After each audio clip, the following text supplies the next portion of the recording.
I don't believe in a God. Right? However, I don't like the antagonism that occurs or is produced by this question. I mean, what you can say if you're a cosmologist, what you should say is, so we know that the universe was very hot and dense 13.8 billion years ago. We don't know how it got hot and dense. We don't even know, actually, if the universe had a beginning in time. We don't know. So that to me is where the science starts for me with. You said to him that science doesn't rule out the existence of a creator. No, but in the sense that I just said, that I think we're overstepping the mark. I do not believe there's any evidence for a creator. However, there certainly isn't no evidence. The point is that the correct thing to say is we don't even know whether the universe had a beginning. I don't even know whether it was eternal. Nobody does.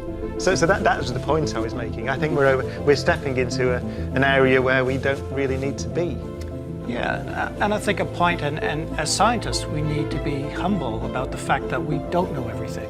And we shouldn't pretend to know anything on a lot of questions, because climate change is so incredibly complex. The marine system has all these different inputs and circulations and different drivers. And so, we get to the limit of our knowledge. And I think really what you're trying to say is we need to be careful not to go beyond what we know. The great Richard Feynman, the great Nobel Prize winner, it's a beautiful quote where he says that he says, "What is the meaning of it all?"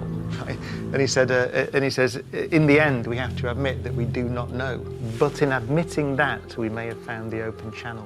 That's the key to science. We don't know. Life is that it's the most important phenomenon that exists in the universe.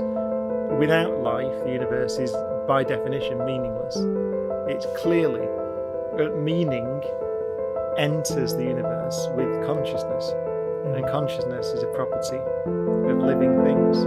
And so, without living things, there's no meaning. So I think that let's flip it round. If this is the only planet in the Milky Way galaxy that currently hosts an intelligent civilization, then it's the only island of meaning in a sea of 400 billion stars.